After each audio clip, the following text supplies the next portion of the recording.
Saldaña del Heraldo de México.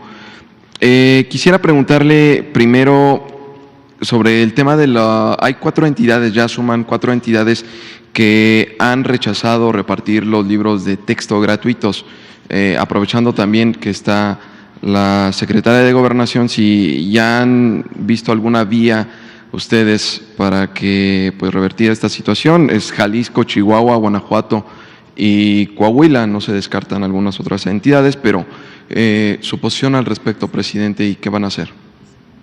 Bueno, hay que esperar a que se inicie la distribución y la entrega de los libros, y también a partir de hoy, a las 5 de la tarde,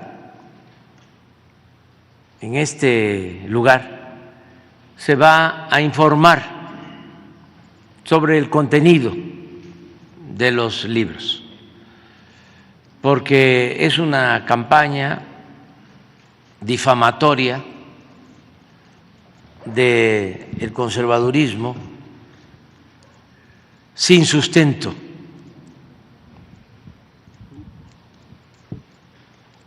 Hablan de que con los libros se va a inyectar el virus del comunismo. La verdad es grotesco, es un absurdo. No solo no tiene sustento, sino es un pronunciamiento extremista, irracional,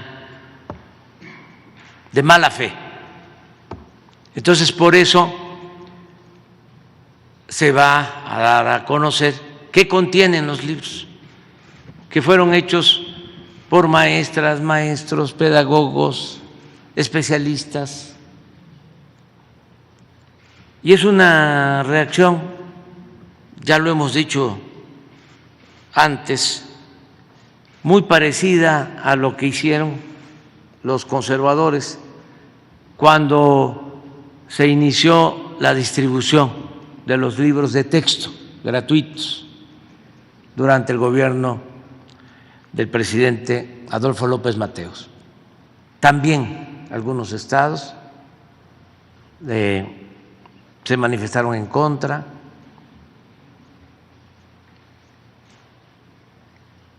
Casi son los mismos. Y las mismas organizaciones de derecha, muy conservadores. Ahora, acompañados por los medios de manipulación que están en contra de nosotros y de la transformación del país. Vamos a informar y va a decidir la gente, el pueblo.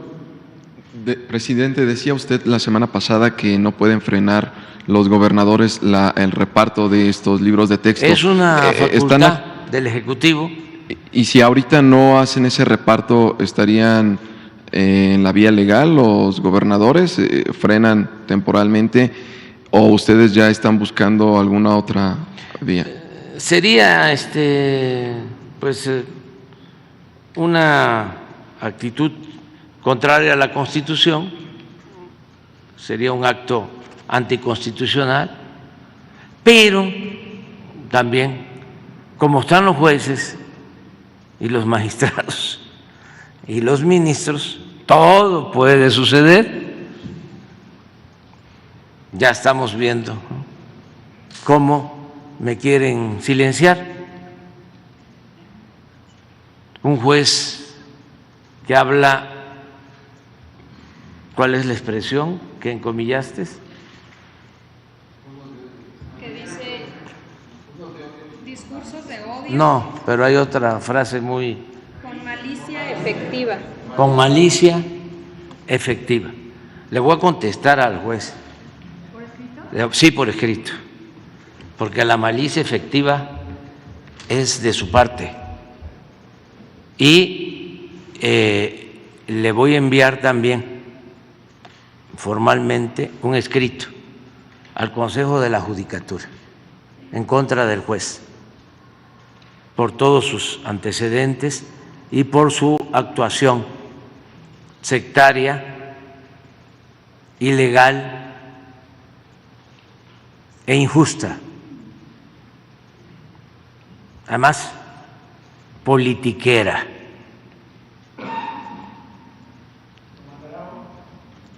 Hoy o mañana tengo un plazo, me dio un plazo, ¿no? 48 horas. Entonces, es una oportunidad. ¿Hará pública su respuesta? Sí, sí, pública. No, la vida pública tiene que ser cada vez más pública. Entonces, voy a fundar mi escrito, se lo voy a enviar al juez y también al Consejo de la Judicatura y al pueblo de México.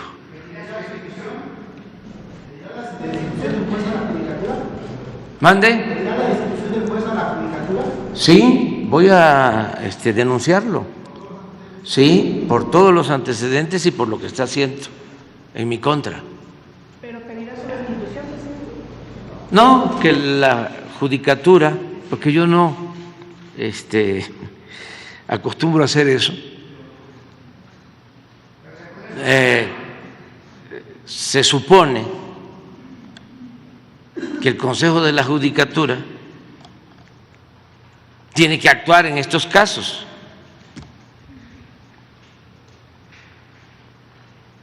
Y no hacen nada.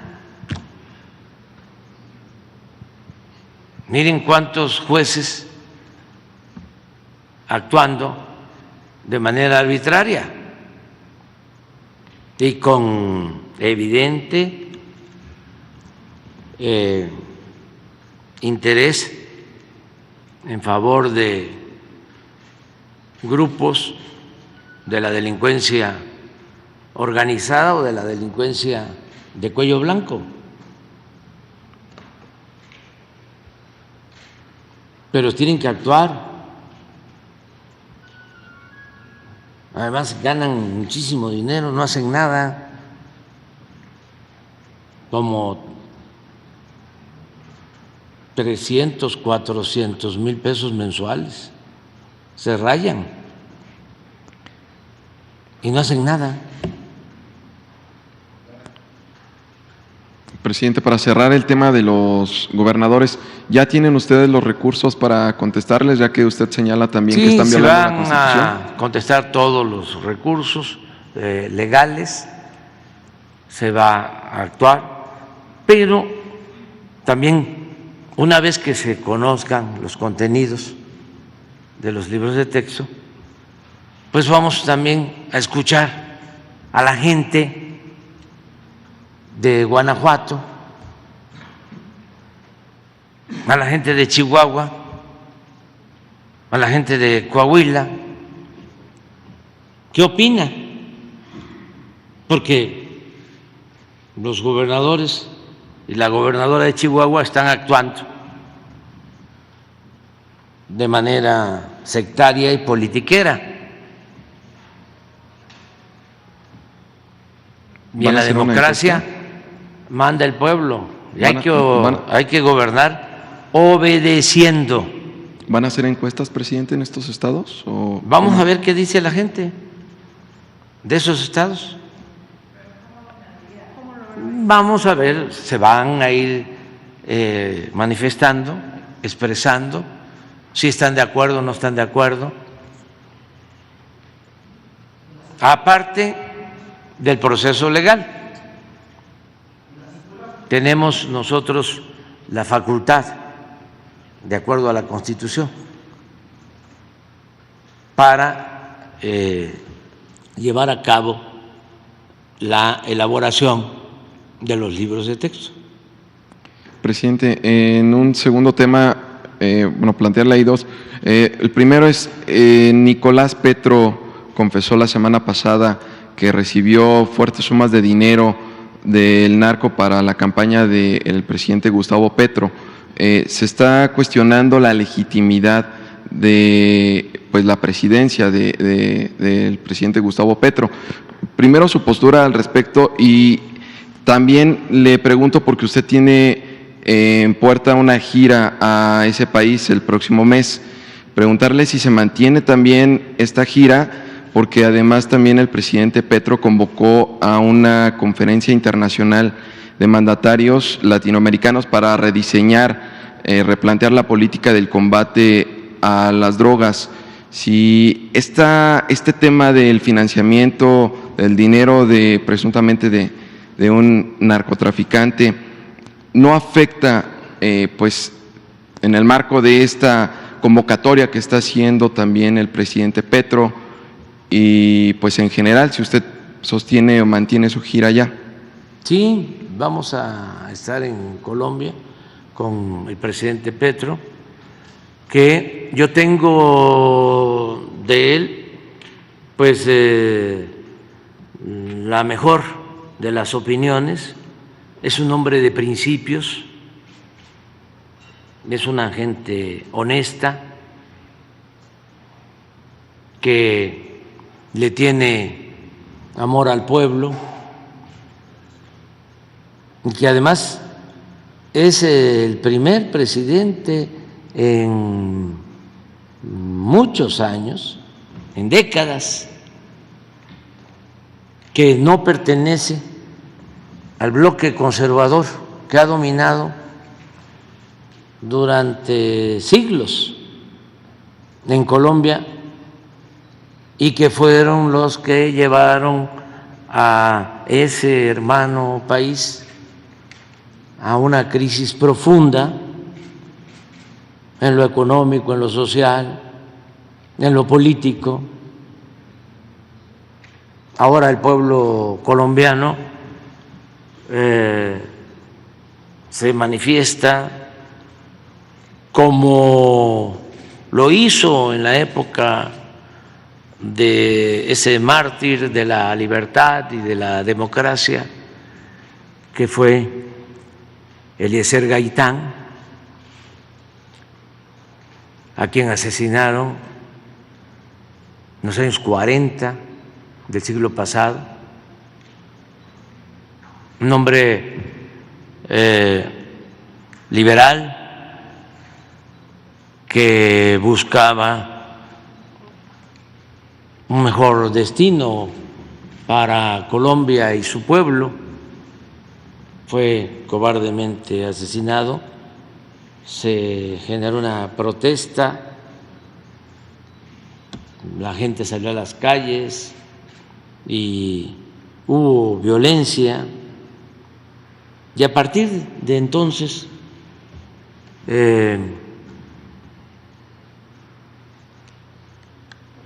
comenzó una situación de mucha inestabilidad y sobre todo de injusticias, de desigualdad.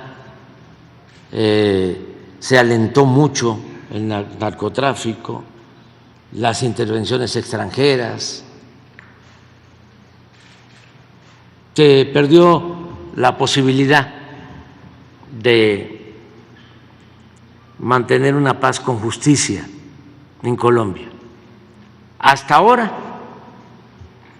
que el pueblo de Colombia decide apoyar al presidente Petro y está enfrentando pues una reacción conservadora de mucho tiempo,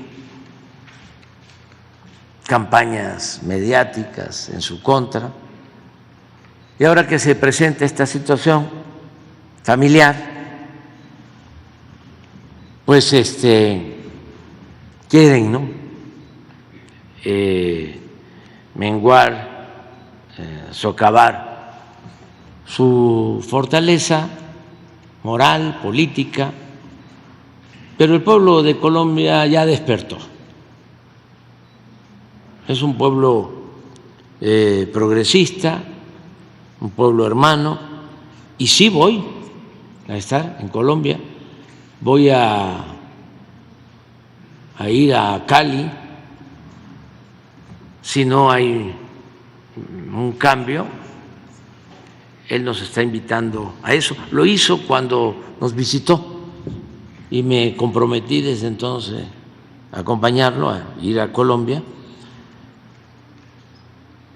Puede ser Cali, puede ser Bogotá, todavía no está definido el lugar. Creo que va a ser Cali, donde se va a llevar a cabo un congreso y a mí me invita para que juntos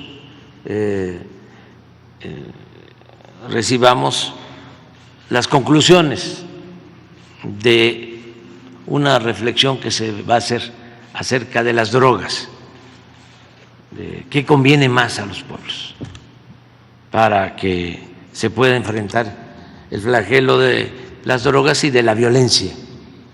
Entonces, sí voy a estar allá el día 8 de septiembre, 8 y 9, y de ahí voy a trasladarme a Chile para estar el 11, que es aniversario luctuoso, 50 años del golpe de Estado, de esa tragedia, ¿no?, que vivió el pueblo hermano de Chile con el golpe militar encabezado por Pinochet en contra de un gobierno legal, legítimo, democrático, de un presidente excepcional, el presidente Salvador Allende. Entonces, voy a Colombia y voy a Chile. Solo por último, ¿ahí va a llevar en Colombia o está pensando llevar a Sudamérica los programas del bienestar, presidente? ¿En qué país? Porque veía la vez pasada con la canciller, hablaba de Ecuador, pero no sé si sea Ecuador o sea a estos países que va a visitar usted. Nuestra propuesta en el tema de la violencia consiste, ustedes lo saben, en que se atiendan las causas. No somos malos los seres humanos por naturaleza, no nacemos malos. Son las circunstancias las que llevan a algunos a tomar el camino de las conductas antisociales.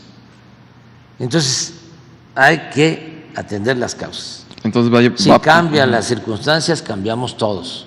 Entonces, ¿es en Colombia donde va a plantear que se implementen estos programas también del bienestar o en qué países del sur? Ese es el planteamiento que estamos haciendo en todos los casos, que se atiendan las causas, que se impulsen las actividades productivas, que se generen empleos, que se mejoren los salarios, que se combata la pobreza, que se atienda a los jóvenes con oportunidades de estudio y de trabajo, que la educación se considere un derecho, no un privilegio, que todos los estados de los países del mundo garanticen la educación pública, gratuita, de calidad, en todos los niveles escolares. Presidente, educación gratuita. Y lo mismo la salud, que es un derecho humano, que se garantice el derecho del pueblo a la salud. Esos son nuestros planteamientos. Y que se entienda que la paz es fruto de la justicia, que no se resuelven los problemas sociales con medidas coercitivas, que no se puede enfrentar la violencia con la violencia. Es una concepción distinta a la que han impuesto en los últimos tiempos. Presidente, en unos días también va usted al Tren Maya, va a hacer su primer recorrido, que es en periodo de pruebas, pero el mes pasado se han llevado a cabo expropiaciones para concluir este proyecto, ¿no? Que es un proyecto prioritario de su administración. Se llevaron en el Diario Oficial de la Federación, se vieron ahí reflejadas varias. Preguntarle si ya está resuelto este tema, van a hacer más expropiaciones para concluir específicamente este proyecto del Tren Maya. Es que hay que explicar esto, ¿no? Son expropiaciones concertadas, porque muchos ejidatarios, pequeños propietarios, comuneros, no tienen sus papeles en regla,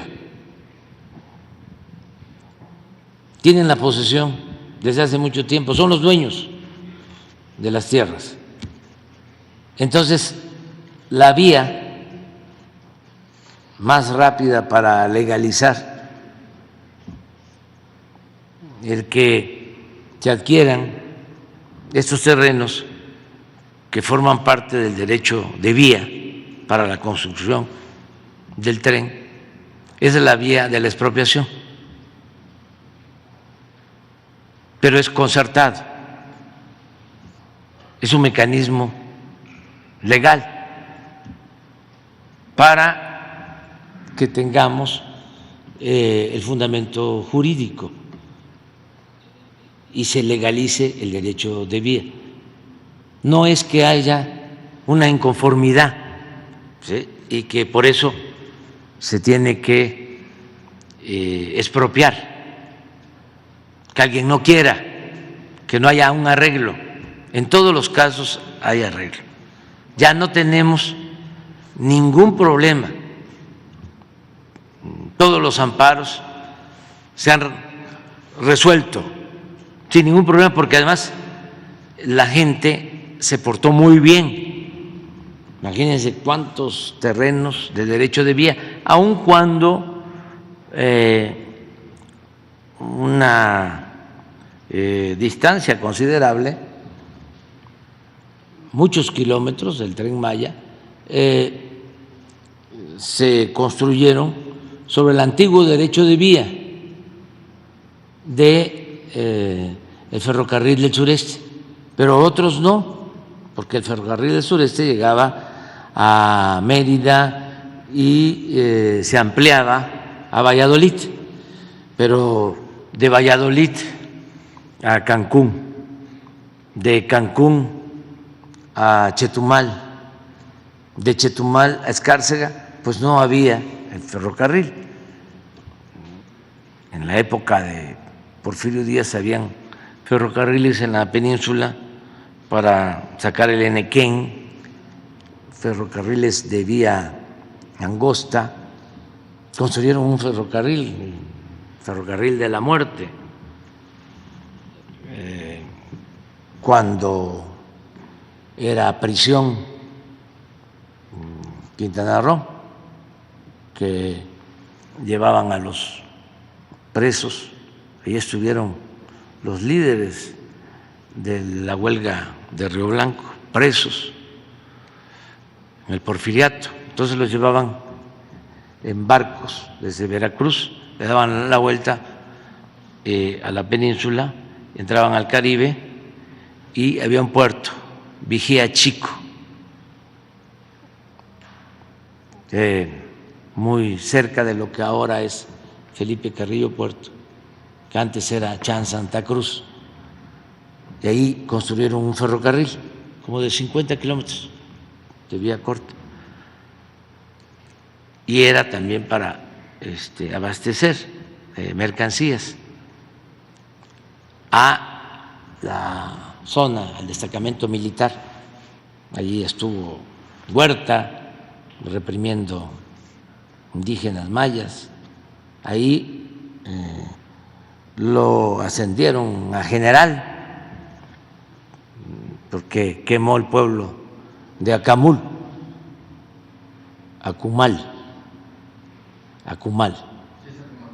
sí, y pues era la Siberia tropical, lo que ahora es el paraíso. Era la Siberia tropical. Entonces, pero no había ferrocarril de Cancún a Chetumal y de Chetumal a Escárcega. Entonces, ahí se han portado muy bien ejidatarios, pequeños propietarios. ¿Quiénes son los que promovieron los amparos? Estos mismos. Este grupo de Claudio X González, Gómez Mon, este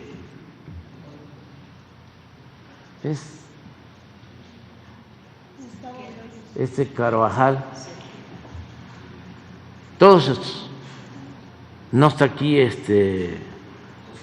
Cosío, pero es otro, el asesor jurídico, puro abogado del bloque conservador, del régimen de corrupción que prevalecía, que quieren regresar por sus esfuerzos. Por eso están en todo. Estos fueron los de los amparos en contra de la construcción del aeropuerto Felipe Ángeles. Estos fueron los de los amparos en el Tren Maya.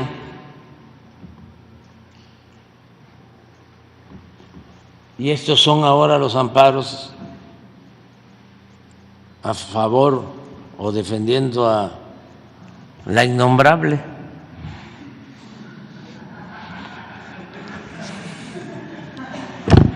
Bueno, adelante. No, sí, a lo mejor para terminar de regularizar, pero es eso que te estoy exponiendo, porque como no se ha informado, ¿no? Y también hay mucho amarillismo y mala fe en algunos medios de manipulación, pues se habla, ¿no?, de expropiaciones. No saben que son acuerdos, que son expropiaciones concertadas para legalizar y que se resuelvan las cosas. Muchas gracias, presidente. Stephanie Palacios, de la Agencia Internacional Sputnik. Preguntarle, hace días enviaron al Congreso una iniciativa sobre el uso de los drones y para poder sancionar a las personas que utilicen estos dispositivos para uso en estas organizaciones criminales. No sé si la Sedena nos podría hablar un poquito de eso o cómo van a implementar esta ley, si van a prohibir, cómo van a organizar este tema para pues sí, estos drones no lo utilicen para el narcotráfico. ¿Existe esta iniciativa? A ver, usted.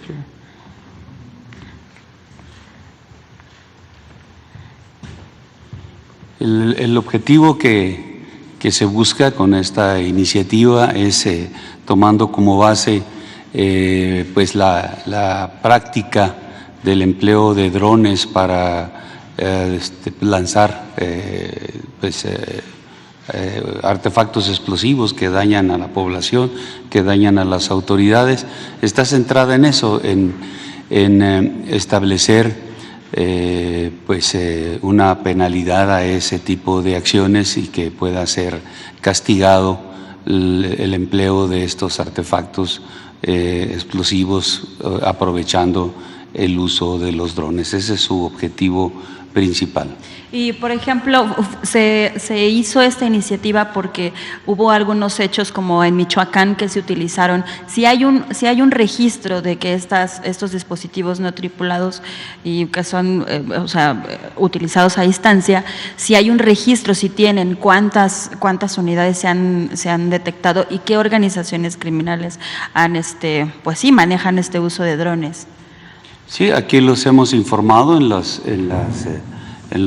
como el día de hoy, en el informe que se hace cada 15 días, hemos informado sobre estas acciones, este aseguramiento de artefactos explosivos en diferentes momentos, en diferentes estados, principalmente Michoacán es donde hemos ubicado, en Jalisco también ha habido algunos eventos que han sido relevantes y retomados por la prensa nacional. Sí, se lleva un registro de cuántos artefactos explosivos se han asegurado en toda la República, los hechos, la cantidad de lesionados que ha producido los eventos en los que se ha utilizado estos artefactos. Esta medida también se implementó porque hubo hace un año un registro o se detectaron drones alrededor de Palacio Nacional, ¿eso es cierto?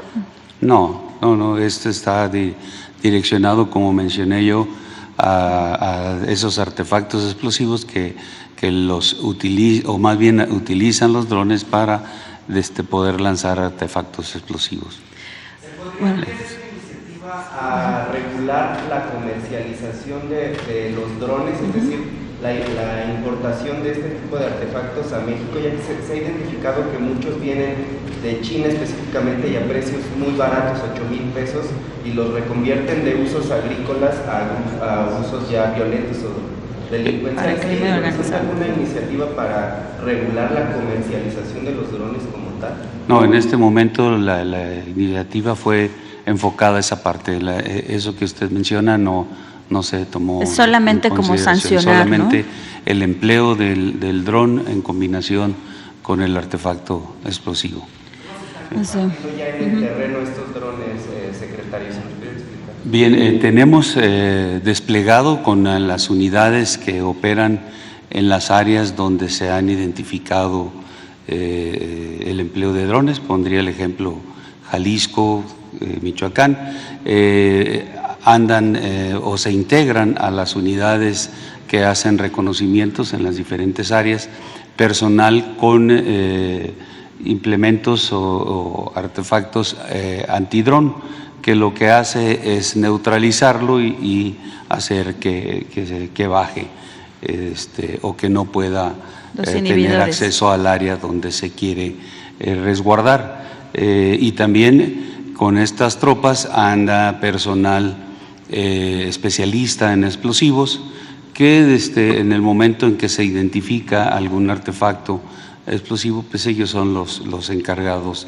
de analizarlo y de desactivarlo para que no cause ningún daño. Aquí en la Ciudad de México va a cumplir un año una unidad que se llama Unidad Águila de la Policía Capitalina que ha incrementado estos operativos que han sido aquí en la Ciudad de México, que llevan más de 1,000 operativos. ¿Se espera que se incremente este uso de drones en la capital del país? No, esa información no sé sobre ello, no sé sobre las acciones que hacen. Gracias. Gracias. Y en mi segunda pregunta, presidente, la canciller Alicia Bárcenas va a realizar una visita a Washington. ¿Nos podría hablar un poquito sobre esta gira? ¿De qué se va a tratar esta reunión? Sí, va mañana a Washington, va a tener reuniones, va a dar seguimiento a acuerdos de cooperación con el gobierno de Estados Unidos en materia de apoyo para el desarrollo de los pueblos de Centroamérica, del Caribe, todo lo que se está llevando a cabo para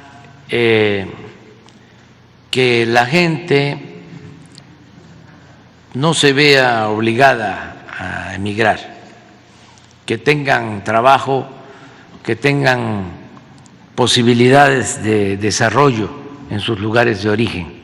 Entonces estamos trabajando en eso. Ese es un tema. Lo otro es lo que tiene que ver con la cooperación para evitar el tráfico de drogas, de armas y también del fortalecimiento de nuestras relaciones económicas, comerciales.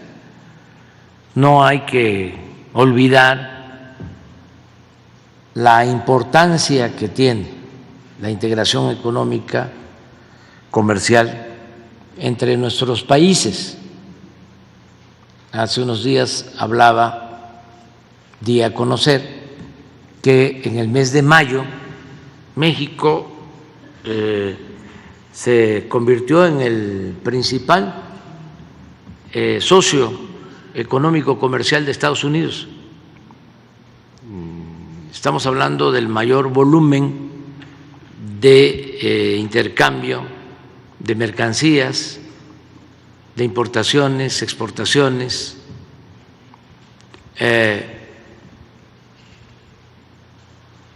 ya dejando a nuestros amigos también con quienes llevamos muy buena relación, de Canadá en segundo lugar. En los últimos tiempos, cuando ellos tienen el primer lugar, nosotros estamos en el segundo, ya China está en el tercer sitio. Es México o Canadá. Y en los últimos meses ha sido México. Y yo espero que ya se siga manteniendo este primer lugar, porque pues son condiciones inmejorables las que tenemos y es muy bueno el ambiente para la inversión en México. Hay condiciones inmejorables. México es preferido. Acabo de leer unas declaraciones del representante en México del fondo de Larry Fink, que dirige Larry Fink, que es BlackRock, ¿sí? El fondo BlackRock, y habla de que México es de los países más atractivos para la inversión extranjera. Y lo estamos constatando, cada vez llega más inversión foránea al país y pues tenemos mucha demanda de empleos. Tenemos la tasa de desempleo más baja en muchos años y se está reactivando la economía, está creciendo la economía. No quiero presumir, pero en los últimos años tenemos tasas de crecimiento más altas que en Estados Unidos. Son circunstancias. Por lo general, antes siempre la tasa de crecimiento de México estaba abajo de la de Estados Unidos. Ahora llevamos 2, 3 años con tasas de crecimiento más elevadas en nuestro país y llevamos muy buena relación con el gobierno de Estados Unidos, nos complementamos. El presidente Biden se ha portado muy bien en todos los campos, en todos los terrenos. En lo migratorio tenemos que reconocerle, primero, que abrió un canal para que los migrantes puedan ingresar a Estados Unidos de manera legal. Eso no existía. Es el primer presidente que lo hace. Y eso se lo reconocemos.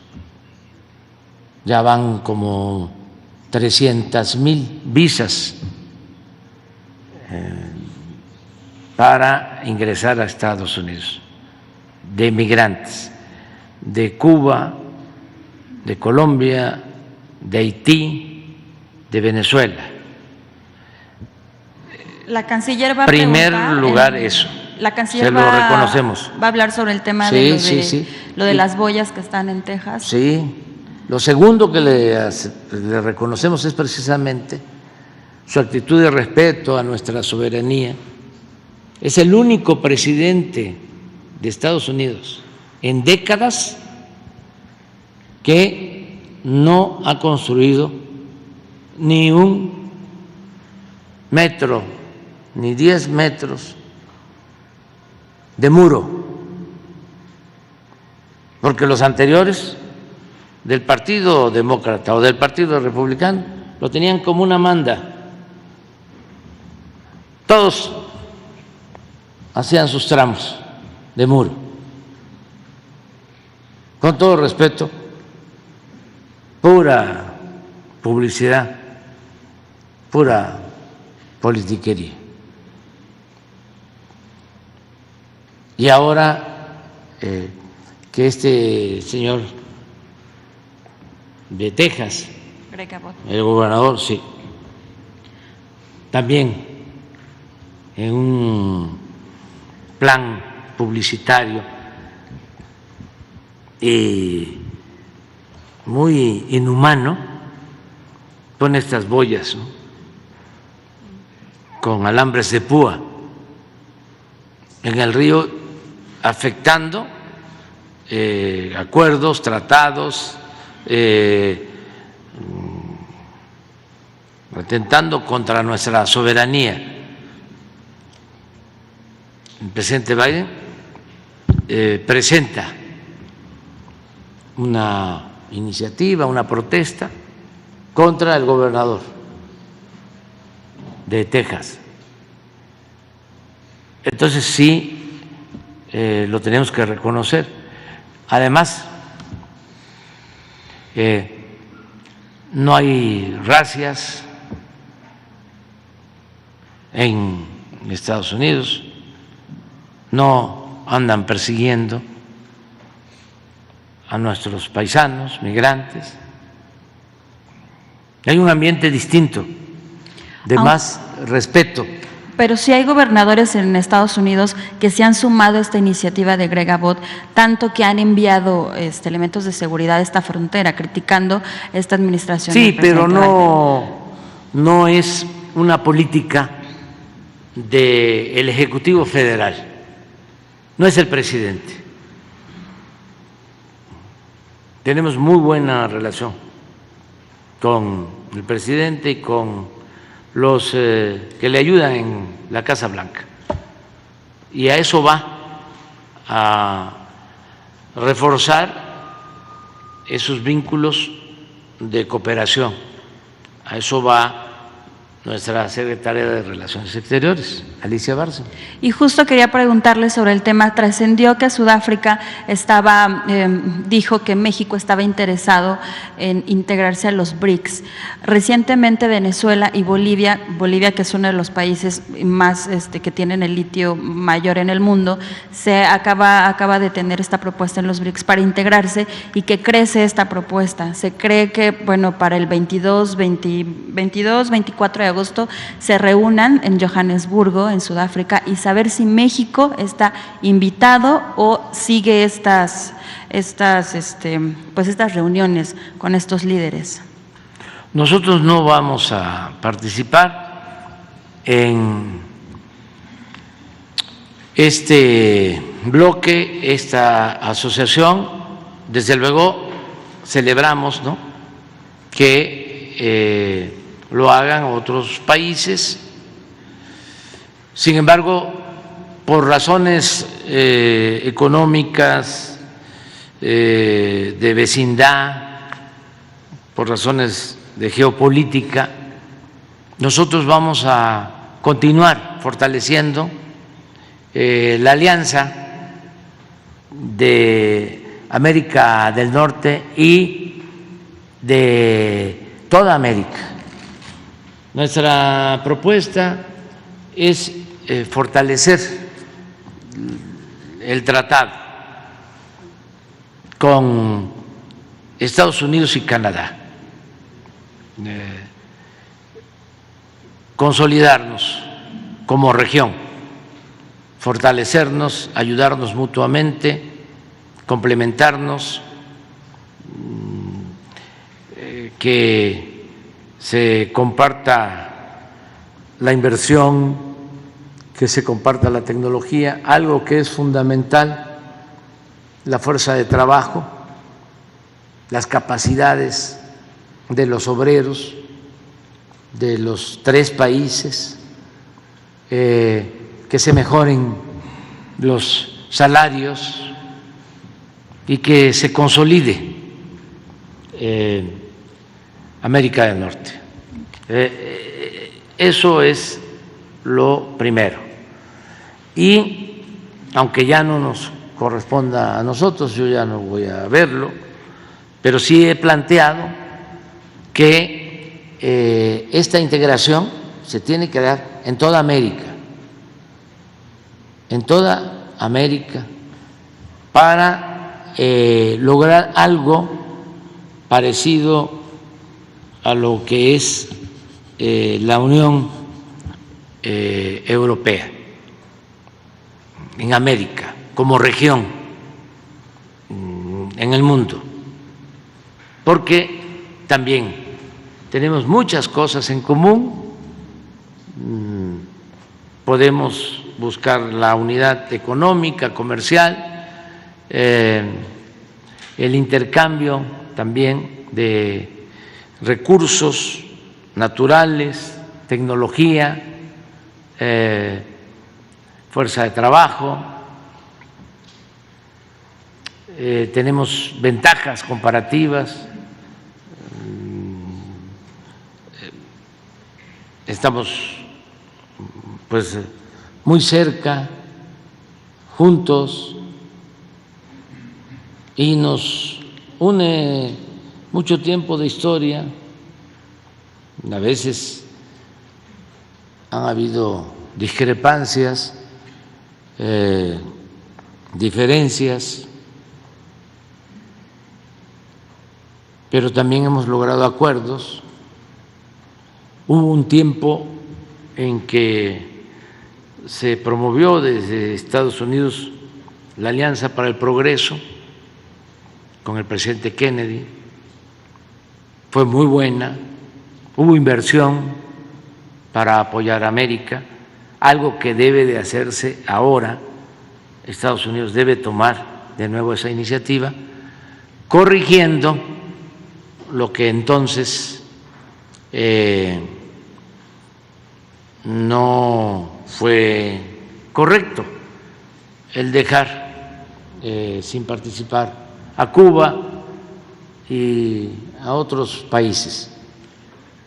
Ahora tenemos que buscar la integración, respetando la soberanía de los pueblos y buscando la unidad de todos, revisar la vieja, antigua, anacrónica política de querer tener injerencia en otros países y bloquear a países, cambiar todo eso, buscar la hermandad en América. Lo que planteaba Bolívar, la integración de América Latina, incluyendo a Estados Unidos y Canadá. Eso sería extraordinario, ese es un ideal hacia el futuro. Sería la región, sin duda, más importante del mundo. ¿Y usted, al finalizar su mandato, crearía o realizaría alguna cumbre antes de irse para quizá unir a estas naciones? Yo voy a seguir insistiendo en eso en el tiempo que me quede.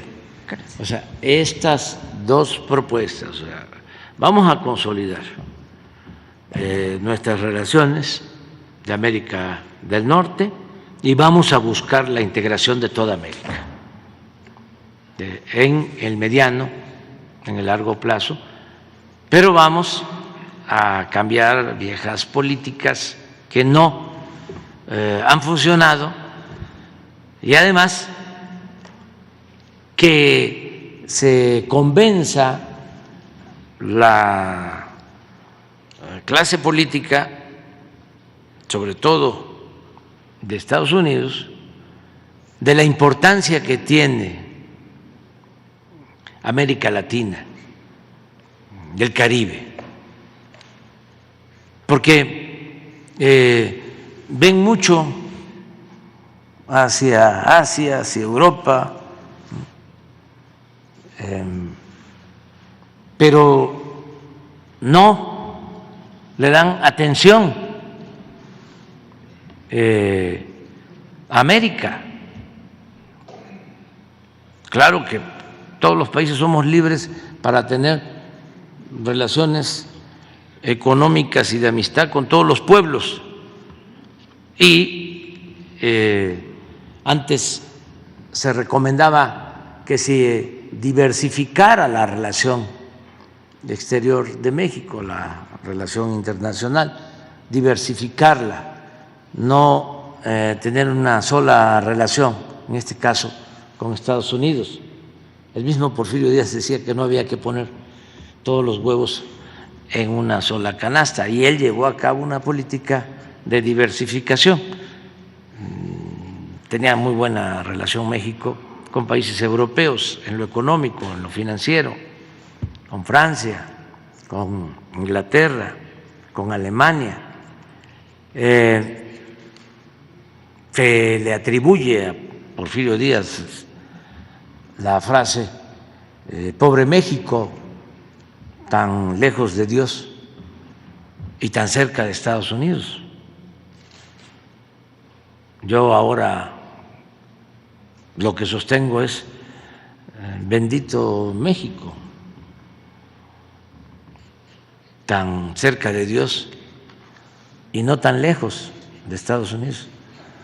Es otra política y por lo que me preguntas, nosotros sí vamos a cuidar nuestra relación con Canadá y con Estados Unidos, porque debe entenderse que es para nosotros una relación estratégica y lo que buscamos es que haya esa integración económica con respeto a nuestra soberanía. Y eso lo hemos logrado. Fue respetuoso el presidente Trump.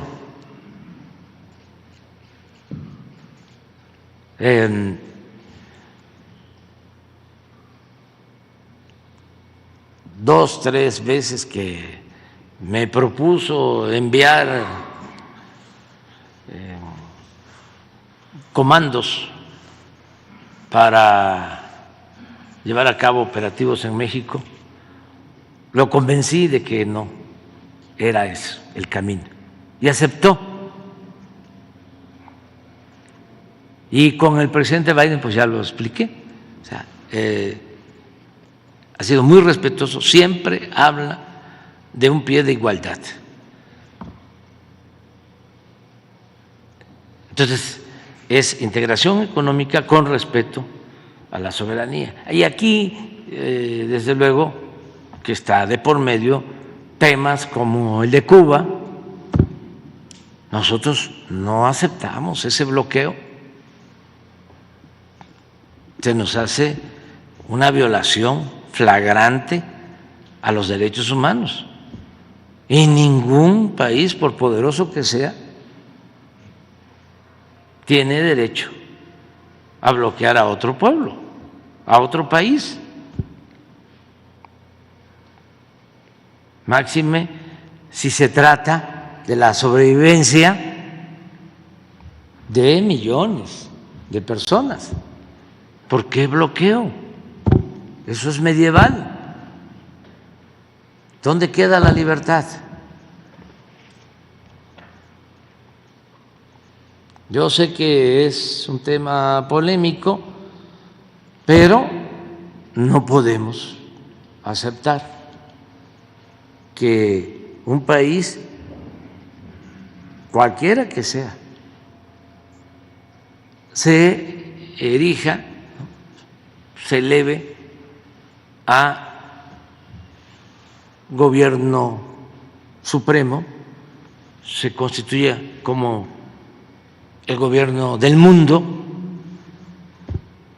y se imponga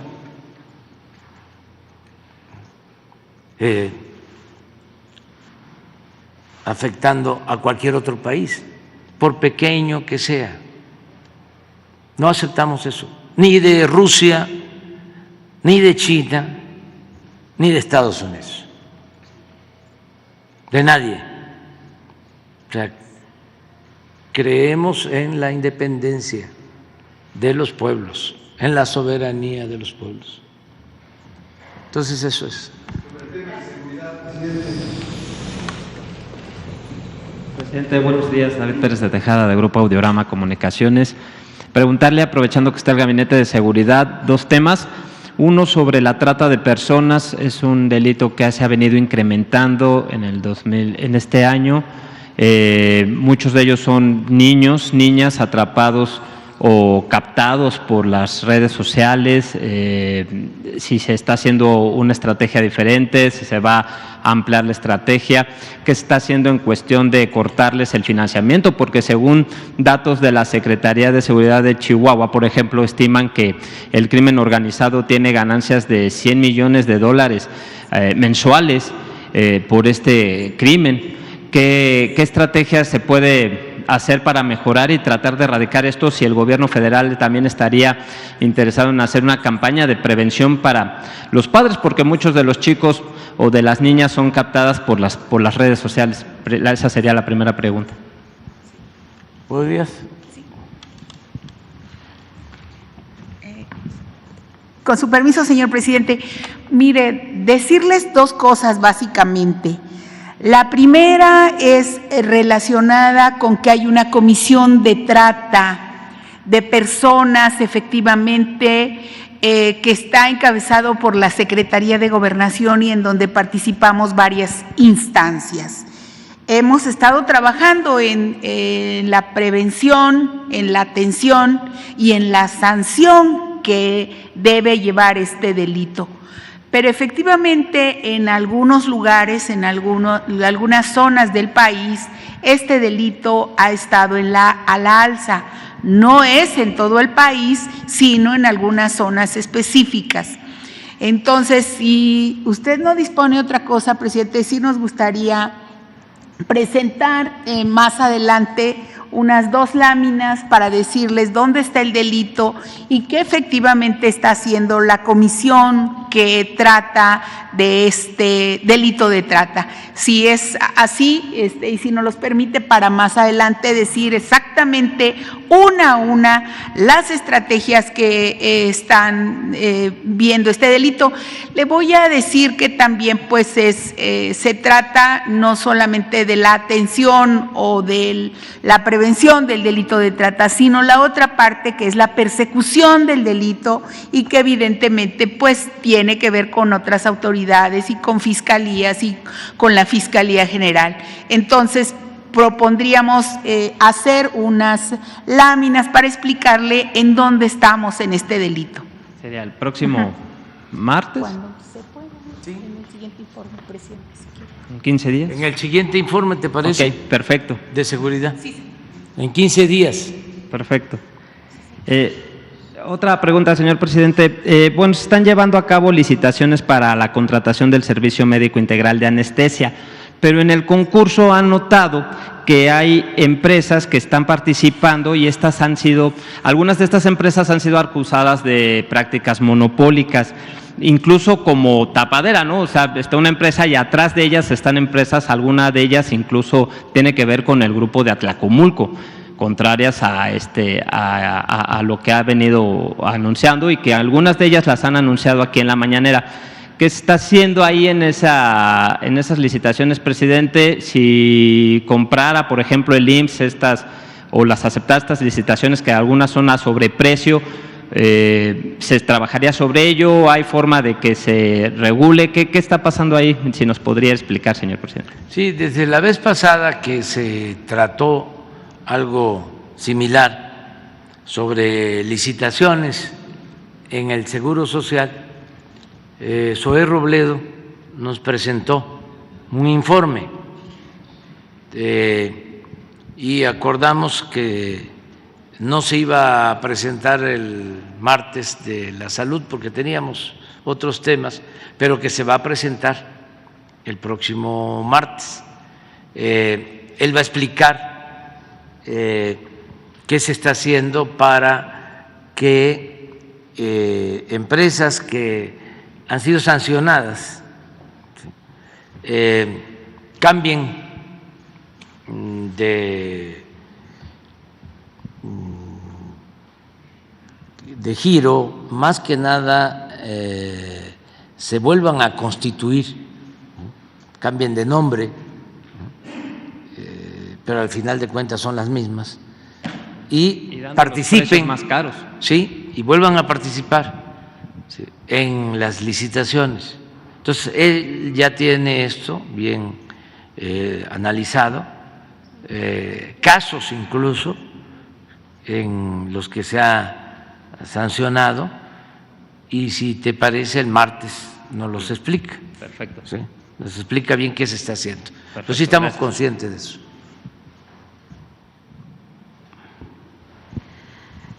Gracias, señor presidente. Muy buenos días. Janet Galindo, de Grupo Transmedia La Chispa, Campeche, Tabasco, Yucatán, Quintana Roo, Petrolera, Ciudad de México. Señor presidente, usted nos había comentado, bueno, al no poder hacer una demanda de parte de usted hacia el abogado César de Castro, abogado de García Luna, ya que pues las leyes estadounidenses lo han protegido, independientemente de que pues él lo ha difamado. Nos había comentado usted que iba a enviar una carta hacia el abogado, haciéndole sentir su malestar. No sé si esta carta ya se envió y si nos puede dar a conocer el contenido. Sí, lo que no sé es si ya la envió Laura. A ver, pregúntale. Y que no si no la ha enviado, pues No se puede. no, yo creo que sí, porque es lo mismo, es hacer público lo público. Se le iba a enviar al abogado a través de Esteban. Ya la tiene Esteban. Ah, vamos a ponerla aquí de una vez. Sí, se puede. Porque me comprometí a eso, ¿no? A hacer una carta para este abogado. Adelanto de que no se puede hacer nada legalmente contra estos abogados porque hay criterios, tesis, jurisprudencia en Estados Unidos en donde no procede ninguna denuncia de estos abogados defensores. Desde hace algún tiempo pedí la opinión de abogados amigos y coincidieron en que no era viable presentar una denuncia en contra de este abogado que de manera malintencionada, cuando está interrogando a uno de los testigos en el juicio de García Luna, le dice que si él había sostenido en otro tiempo, durante su proceso, de que había entregado dinero él a el gobierno de la ciudad que yo encabezaba para la campaña en donde competí o participé contra Fox, que la verdad nunca fuimos candidatos, o sea, opositores o rivales. O adversarios, como se le diga.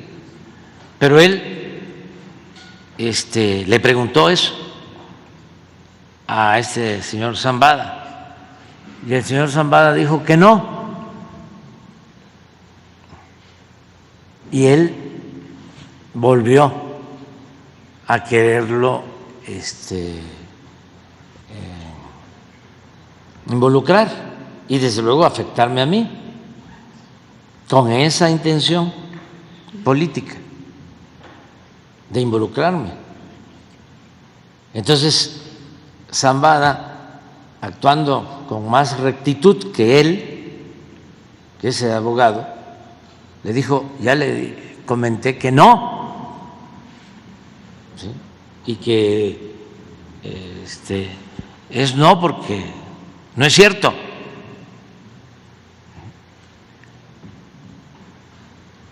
Pero resulta de que estos abogados no pueden ser denunciados, están protegidos y además, y esto puede ser una simulación que deberían de revisar en el gobierno de Estados Unidos, estos abogados son como de oficio, que supuestamente no cobran. Entonces, tienen la fama de que no son abogados poderosos, de despachos que cobran mucho dinero por defender a presuntos delincuentes, sino que son abogados modestos, ¿no? Como abogados de oficio, y que la Corte o las fiscalías los invitan a participar mediante un procedimiento que tienen para seleccionarlos y no cobran. Pero ¿cómo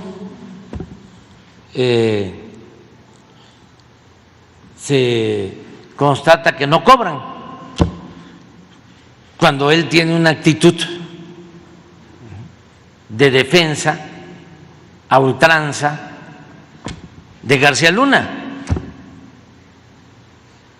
y que además no creo que no supiera que nosotros tenemos pues diferencias con García Luna y con el jefe de García Luna, el jefe político de García Luna, Felipe Calderón. Ni modo que esté ajeno a todo eso. Y el propósito era dañarme. Entonces esta es la carta que le envío. Por este medio le expreso que he tomado la decisión de no presentar denuncia alguna en su contra por haberme difamado en el juicio de su cliente Genaro García Luna en la Corte de Distrito del Estado de Nueva York. Consulté a varios abogados y resulta que usted, de conformidad con las leyes vigentes en su país, goza de impunidad, es decir, no hay sustento legal para interponer una demanda a quien de hecho calumnia y difama, pero se encuentra protegido de acuerdo al criterio, y aquí en comillo, porque así establece esa resolución,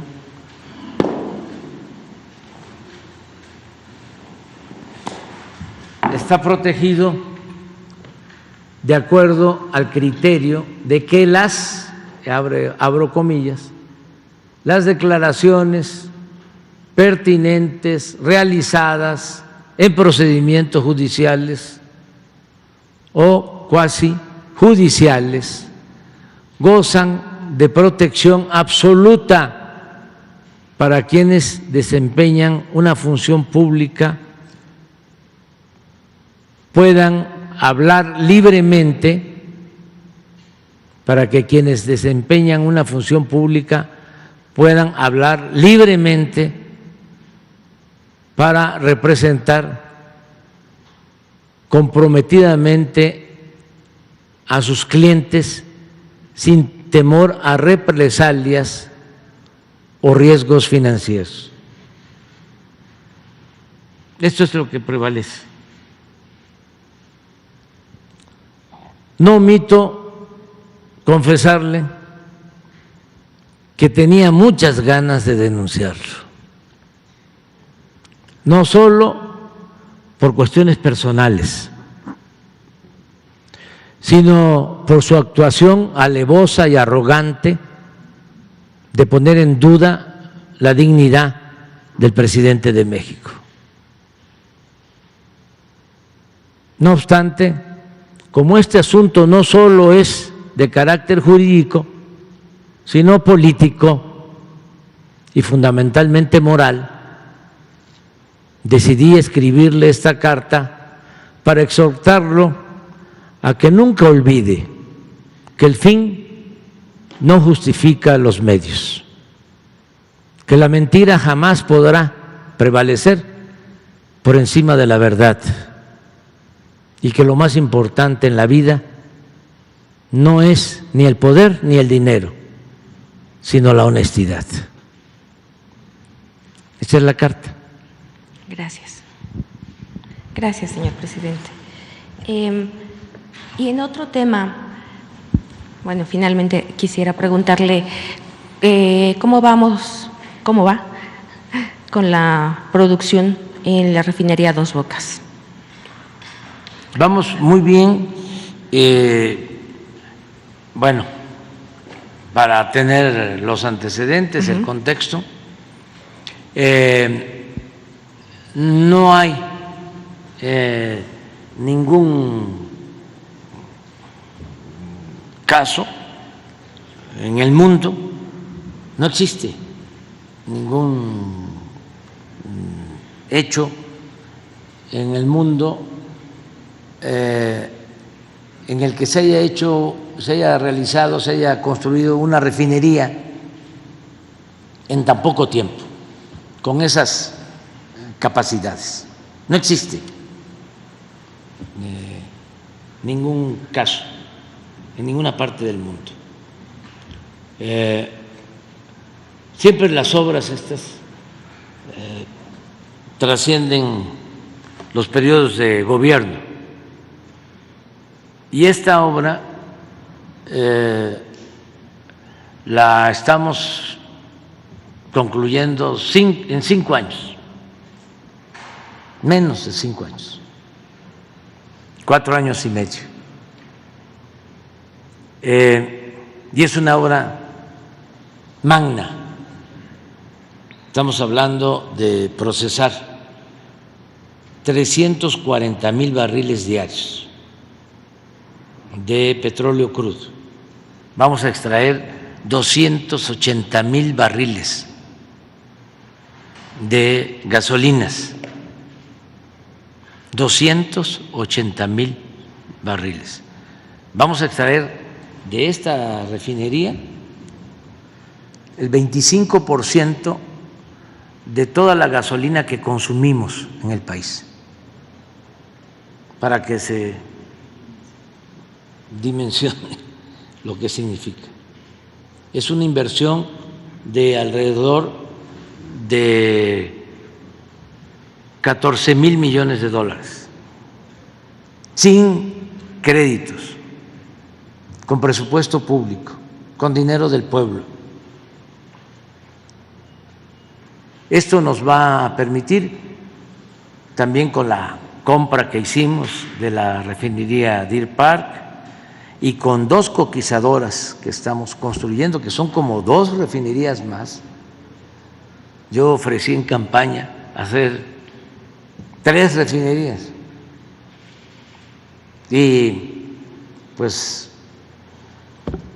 construimos una grande, esta de Dos Bocas, se compró otra importantísima, igual, para procesar 340,000 barriles diarios, la de Deer Park, y estamos construyendo 2 coquizadoras que son refinerías para procesar combustóleo y convertirlo en gasolinas, porque tienen las gasolinas más precio que el combustóleo, pero además, mediante estas coquizadoras, se evita la contaminación o se reduce la contaminación considerablemente. Estas 2 plantas pues van a significar una inversión total también de cerca de 10,000 millones de dólares, las 2, una coquizadora de Tula y una coquizadora en Salina Cruz. La de Tula la terminamos en diciembre de este año y la de Salina Cruz la vamos a inaugurar en obra civil en agosto del año próximo. Ya va a quedar para periodo de prueba, pero a finales del año próximo ya va a estar produciendo. Las 2 nos van a dar como 80,000 barriles más de gasolinas. Entonces, con todo esto, el plan es que el año próximo ya no compremos gasolina en el extranjero, que toda la gasolina se produzca en México, que se logre la autosuficiencia energética. Bueno, ya la refinería de Dos Bocas ya se cargó, ya tiene petróleo crudo, es un proceso, no es apretar un botón, sí.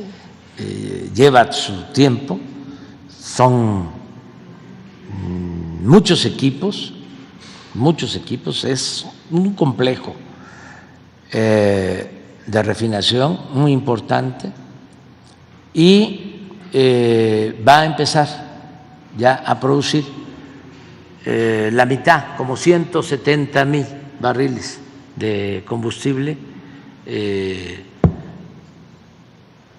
a más tardar en noviembre de este año. La producción empezará en noviembre. Sí, la mitad.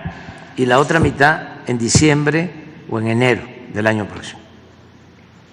Entonces ya está en proceso. Hasta ahora están los mejores técnicos petroleros echando al andar, probando todo, sistemas eléctricos, abasto de energía, de gas, de crudo, probando todo.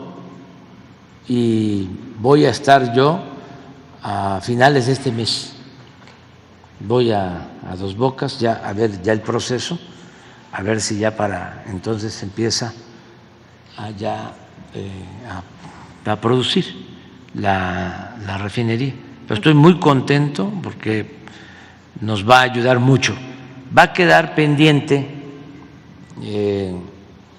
un ramal que se necesita del tren de Estación Chontalpa a Dos Bocas, como 100 kilómetros, que vamos a tener el tren desde Coatzacoalcos hasta Cancún.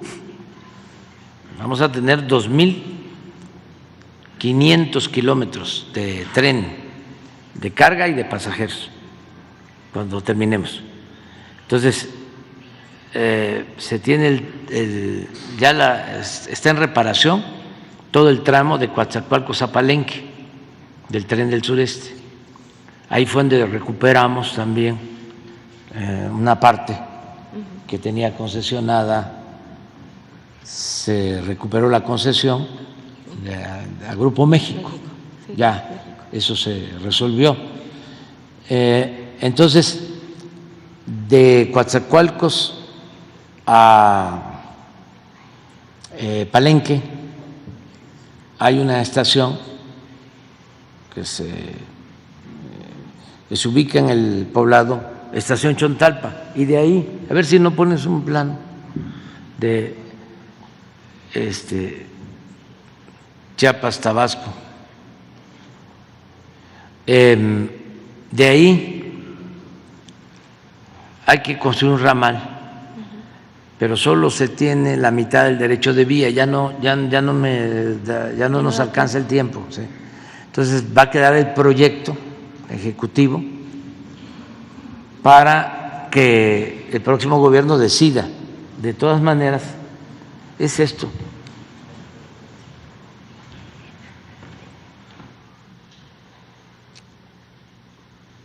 De aquí de Coatzacoalcos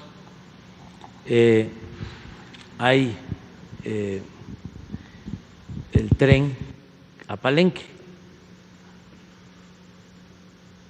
este tren. Entonces la carretera, pero aquí va la línea del tren a Palenque. Y les comentaba yo que ya de Palenque, pues a Cancún, el Maya, hasta aquí, y de aquí a Coatzacoalcos. De Coatzacoalcos va a quedar también hasta acá, hasta Salina Cruz, y de Ixtepec hasta Tapachula. Todo esto, tren público, todo el sureste va a quedar comunicado. Bueno, para sacar combustible hace falta, aquí pasa el tren, por aquí está esta estación que les comento. Sí, a ver, que se llama Estación sí, aquí está.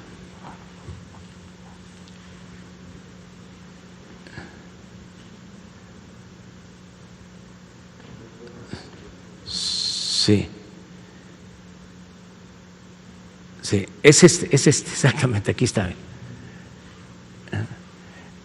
Este es el poblado Estación Chontalpa, y ese ramal, aquí viene todo esto es el tren, este es Guatemala, todo esto lo estamos rehabilitando, todo esto, esto, hasta aquí, y aquí empieza el Maya. Y este ramal nos va a quedar pendiente porque la refinería está allá, en Dos Bocas. No vamos a tener ningún problema porque se puede sacar el combustible por autotanques, y tenemos el puerto de Dos Bocas para sacar el combustible por mar. De Dos Bocas hacia Progreso, Puerto Progreso para la península, y de Dos Bocas a Coatzacoalcos y a Veracruz y todo el Golfo. O sea, la refinería está a 200 metros del puerto. Quedó ubicada de manera estratégica, pero además la ubicación de la refinería de Dos Bocas está bien pensada porque en Dos Bocas hay una terminal de petróleo crudo. Ahí llega el petróleo de todos los campos de tierra de Tabasco y de las aguas someras del Golfo y de las aguas profundas. Llega el petróleo que se extrae del litoral de Tabasco y del litoral de Campeche. Llega 1 millón de barriles. La refinería necesita 340,000. Pero imagínense cuánto nos ahorramos, porque ya están las instalaciones, ahí se almacena el petróleo que se va al extranjero, que se exporta. Ahora lo que queremos es no vender petróleo crudo, sino procesarlo y utilizarlo para nuestra demanda interna. Entonces, es lo único que va a quedar. Aprovecho también para informarle a la gente, pero también informarle a los que puedan sustituirme, los que van a sustituirme, hombre o mujer, que les voy a dejar mis puntos de vista muy respetuosos, algunos esbozos de lo que se requiere seguir haciendo. Por ejemplo, en la industria de la construcción, que es tan importante. ¿Por qué nosotros hemos podido crear empleos? Por la industria de la construcción. La importancia que tiene la inversión pública. Pero la industria de la construcción requiere atención permanente. Es como subirse a la bicicleta y no dejar de pedalear, porque Dos Bocas, 35,000 trabajadores, pero va a ser operada la refinería por 2,000. ¿Qué se hace con los 23,000 que construyeron, que son los héroes anónimos, los obreros? Tienen todo nuestro respeto, nuestra admiración. ¿Qué hacen 23,000 trabajadores? Bueno, ahora no hay problema porque está el Tren Maya.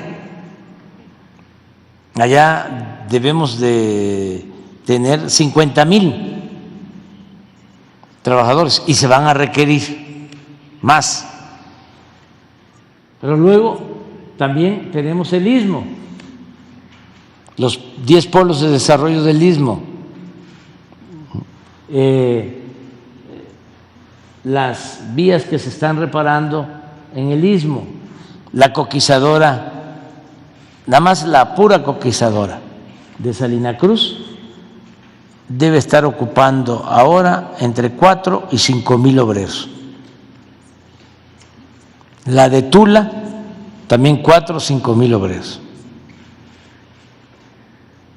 Pero hay proyectos de construcción permanente, no parar, seguir haciendo infraestructura, obras públicas, para seguir creando empleos.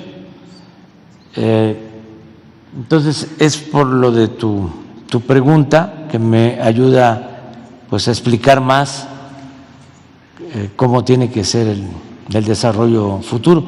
Luego vamos al norte y tiene mucho potencial todo el norte, la zona fronteriza. Nada más que ahí también hay que ordenar ya el crecimiento. A ver si bueno, ya no, lo dejamos para mañana, pero sí quiero presentarles la situación del agua, que conozcamos todos la disponibilidad de agua que se tiene en el país, de aguas subterráneas y de aguas superficiales, porque eso lo tenemos que cuidar. Esa es otra cosa.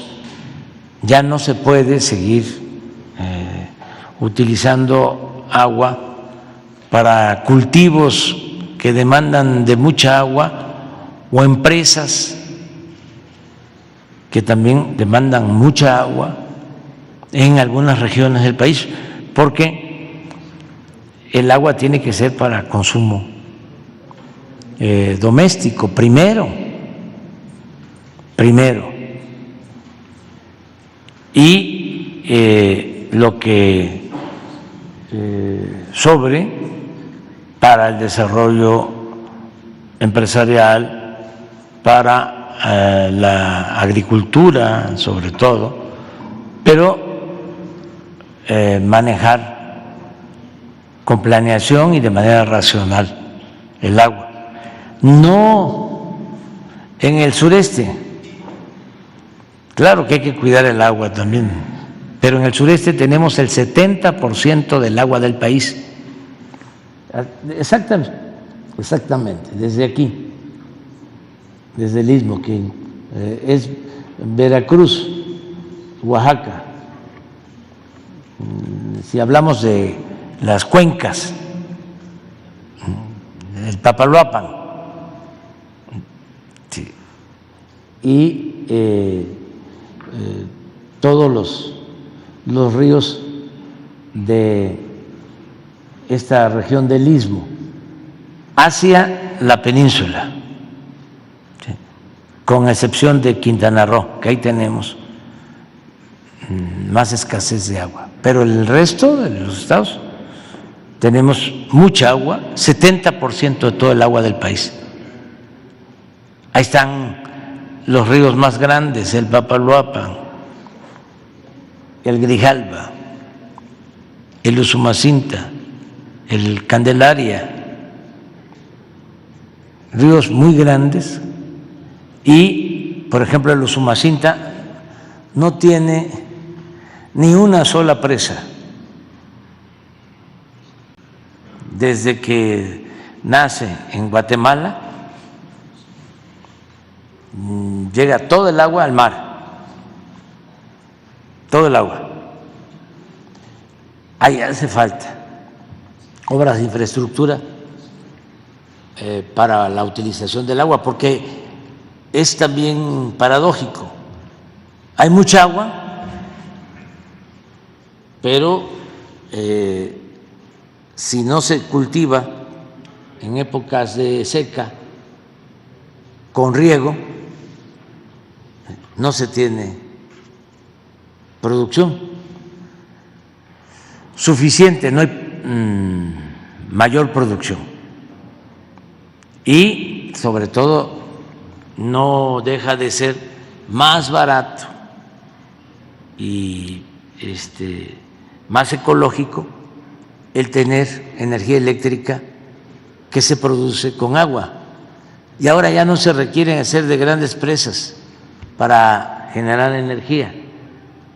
Ya hay equipos modernos para poner turbinas en los ríos, casi de manera superficial, en los ríos, y se genera energía sin necesidad de los embalses, como eran las presas antes. Todo eso lo tienen que seguir desarrollando los nuevos gobiernos. Y decía yo que en el norte muchas, pero muchas posibilidades. El Plan Sonora tiene muchas posibilidades de desarrollo. Todo el Pacífico, por su vinculación con Asia, y el Golfo, la vinculación con Europa. Ya iniciamos, a ver si pones lo de, ¿lo tienes? Con agua.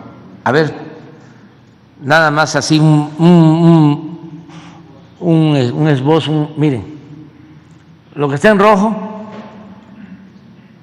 significa agotamiento ya de mantos.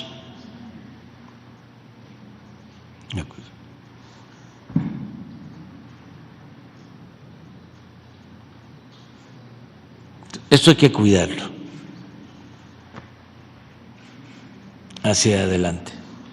Tiene otro, porque son aguas subterráneas y superficiales. A ver si tiene otro.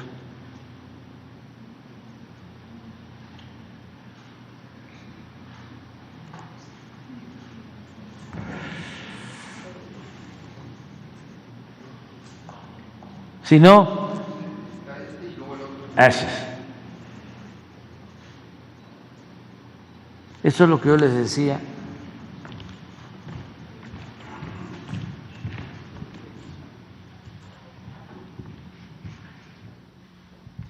Entonces, por eso también el desarrollo del sureste es importante. Adelante el otro. ¿Lo tienen? Por regiones, sí. Esto lo vamos a dar a conocer por ley, tenemos que hacerlo, nada más estamos afinando para estar de acuerdo todos, medio ambiente, con agua, agricultura, y ya tomar una decisión para cuidar el uso del agua. Muy bien, ya mañana hablamos, nada más a ver, pon lo que nos presentó hoy la Secretaría de Marina de la planta de licuefacción. Sí.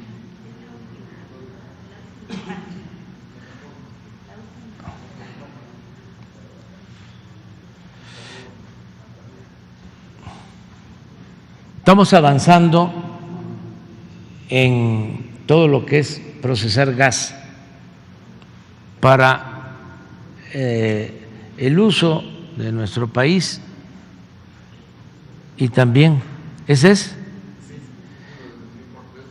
Sí, ese Fortress es una empresa estadounidense que ha decidido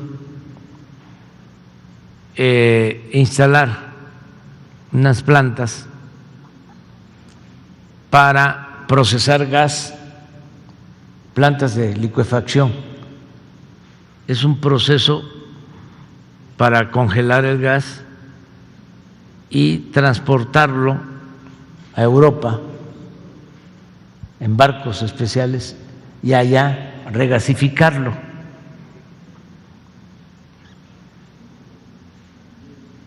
Este es un acuerdo con la Comisión Federal de Electricidad, es esta plataforma en Altamira, y están contempladas 3 más, una en un campo que dejaron abandonado con una inversión de $1.500 millones, mar adentro, en las costas de Veracruz, y no queremos que eso se convierta en chatarra. Se llegó a un acuerdo también con la misma empresa y ellos van a invertir para hacer exactamente lo mismo de Altamira en la plataforma esta de gas de Pemex. Y otra planta de licuefacción también en el Golfo, en Coatzacoalcos, 3 esto va a permitir que no falte el gas en México,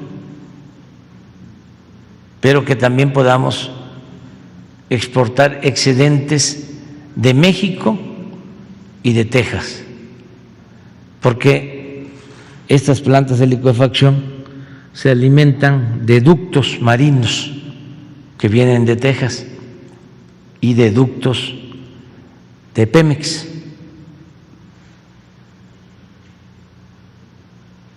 También en el compromiso que hicimos con el presidente de Alemania para que ellos tengan posibilidad de abastecerse de gas del Golfo.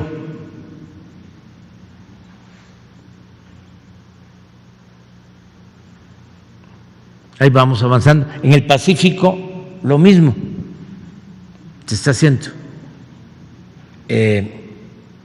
Plantas de licuefacción, pero para exportar a Asia y a la costa oeste de Estados Unidos. Son proyectos que ya están en marcha. Por ejemplo, sí me da tiempo a mí de dejarlo concluido. Los otros dos, a lo mejor el de la CASH sí, el de Coatzacoalcos queda en proceso, y así otras inversiones. Acabamos de ir a Sonora y en Puerto Libertad también se va a poner una planta de licuefacción. Es una inversión de 13,000 millones de dólares en Sonora, como parte del Plan Sonora. Entonces nuestro país está en un momento estelar, no solo en lo social, no solo en lo político, también en lo económico y en lo comercial. Es una concepción, un modelo de desarrollo integral. Esa es la transformación. Y ahora sí, vámonos a desayunar. Y aquí hay un compañero que viene de Argentina. Aquí está. Todos tus asuntos tienen que ver con Rosa Isela. De una vez. Hoy mismo. Ahora mismo.